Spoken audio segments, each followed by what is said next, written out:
अस्सलामुअलैकुम। बोल news headquarters में आपको खुश आमदेद कहेंगे। मैं हूं आपके साथ सहरेश जुहेर। मैं हूं मुदस्सिर इकबाल और मैं हूं आपके साथ वरीशा जुल्फिकार। हेडलाइंस आप जान चुके हैं, आज खबरों में बात होगी। जमानत मुस्तरद, हीले बहाने और ताखीरी हरबे, शाही मेहमान कौन, गाड़ियों की कतारें, जान बची 100 लाखों पाए, शादियों का मौसम। और बुलेटिन के आगाज में सबसे पहले आपको बताएं कि इस्लामाबाद की अदालत ने शेख रशीद अहमद की दरख्वास्त जमानत मुस्तरद कर दी है। एडिशनल सेशन जज ताहिर अब्बास सिप्रा ने महफूज फैसला सुना दिया। दौरान समाअत अदालत ने इस्तफसार किया, शेख रशीद ने कत्ल की साजिश का बयान किन शवाहिद पर दिया। शेख रशीद के वकील ने दलाइल में कहा, मुकदमे में दर्ज दफात शेख रशीद पर लगाई ही नहीं जा सकती। कोई शहरी इन दफात पर मुकदमा दर्ज नहीं करवा सकता। प्रोसिक्यूटर ने साबिक वजीर दाखिला का बयान इश्ताल अंगेज करार दे दिया। मौक़िफ़ अपनाया, शेख रशीद ने कोई आम जुर्म नहीं किया, इस जुर्म की सजा 7 साल तक है।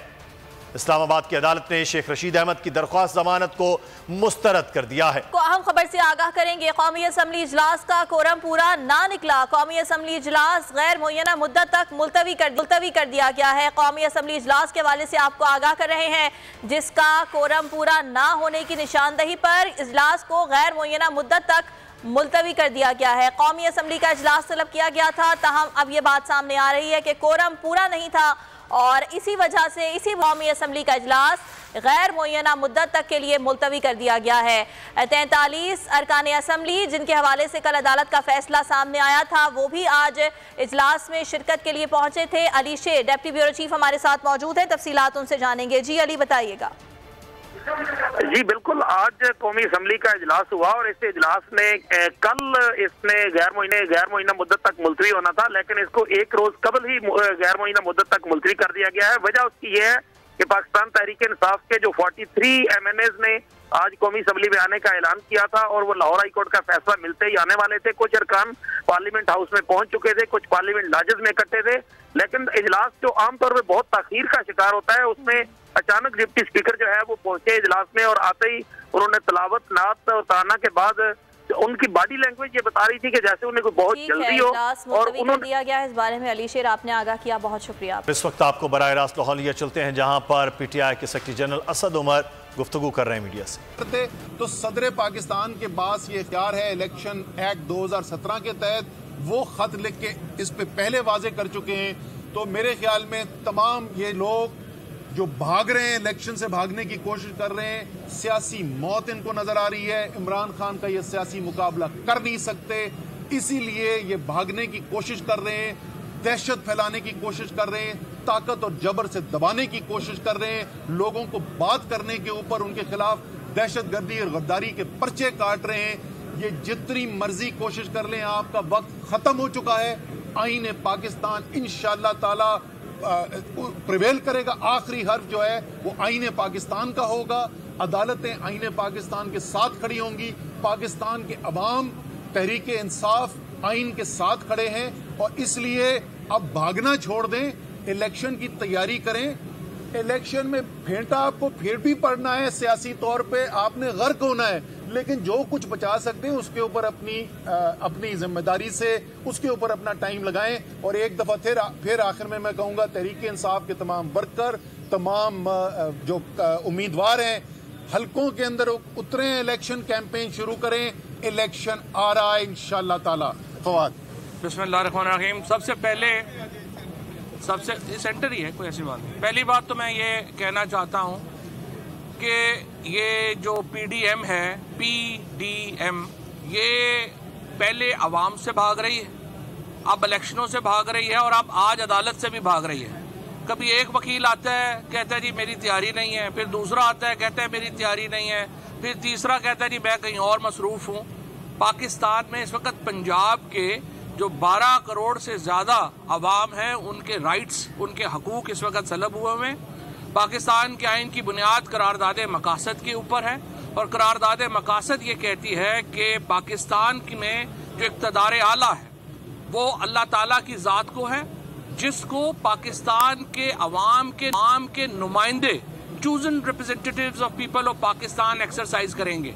ये हमारे आइन का प्रियम्बल है।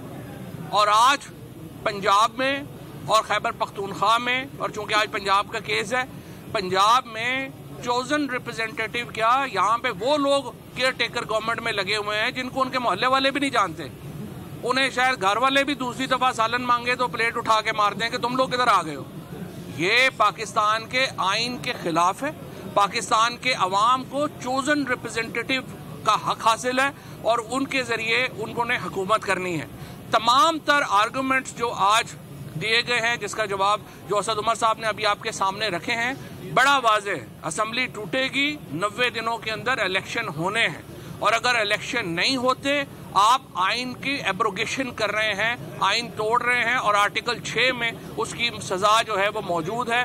मैं समझता हूँ जज साहब ने बड़ी पेशेंट हियरिंग दी आज, और जज साहब ने दूसरी पार्टी को भी पेशेंट हियरिंग देने की कोशिश की, लेकिन उनके वकील एक के बाद एक आके जूते उठा के भाग रहे हैं, और यही इनका हाल जो है वो इंतखाबात में है।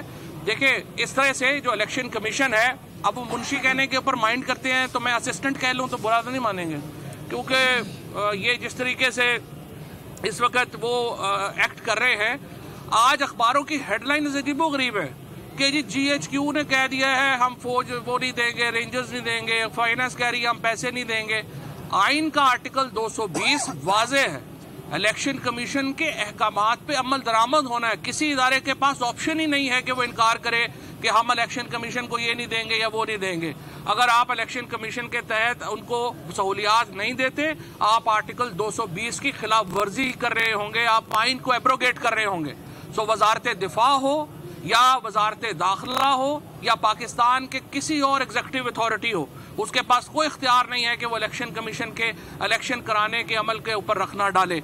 हमने आज ये बात वाज़ेह कर दी है, और मैंने तो कहा है जज साहब को कि आज रात आप 12 बजे तक शायद सुने। अब तो पाकिस्तान में रवाज है, अदालतें 12-12 बजे भी खुल जाती हैं, तो आप ये मुकदमा सुने। और जज साहब ने ये कहा है कि वो ये कल इस मुकदमे को लाजमन सुन के इसको कंक्लूड होगा, और इंशाल्लाह पंजाब के अवाम को ये हक मिलेगा और पाकिस्तान के अवाम को। अदरवाइज तो पाकिस्तान में आइन एब्रोगेट हो गया है, हमें आइन की बहाली के लिए तहरीक चलानी पड़ेगी। पाकिस्तान पंजाब में 90 दिनों में इलेक्शन नहीं होते, लेकिन हमें उम्मीद है कि इंशाल्लाह ये हो जाएगा। अच्छा, मैं एक इम्पोर्टेंट बात इसमें ऐड कर दूं।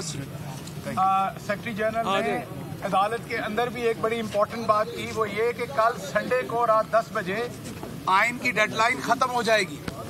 आइन की जो डेडलाइन, जो कि 7 दिन का टाइम चाहिए स्केड्यूल के बाद, और फिर 54 दिन का स्केड्यूल चाहिए, तो कल संडे को रात 10 बजे के बाद आइन की डेडलाइन खत्म हो जाएगी, उससे पहले इसका ऐलान होना चाहिए। और लाहौर हाई कोर्ट ने इमरान खान पर हमले की तहकीकात के लिए नई JIT की तश्कील के खिलाफ मुतफर्रिक दरख्वास्त समाअत के लिए मंजूर कर ली। अदालत ने वकला को अगले हफ्ते बहस के लिए तलब कर लिया है। दरख्वास्त गुजार का मौक़िफ़ है कि पंजाब हुकूमत ने तहकीकात के लिए पहले से JIT बना रखी है।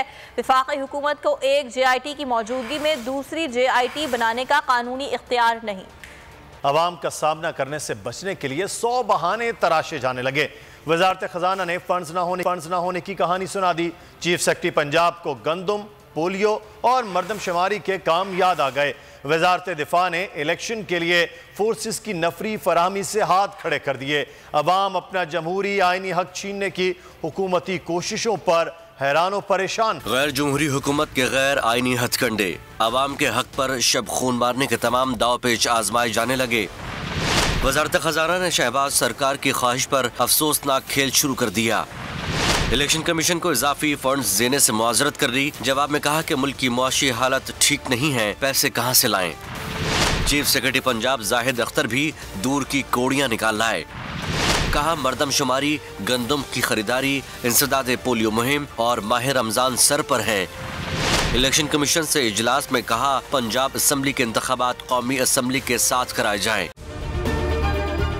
अगर आपको ये वीडियो पसंद आई तो हमारे चैनल को सब्सक्राइब करें और बेल आइकन पर क्लिक करें।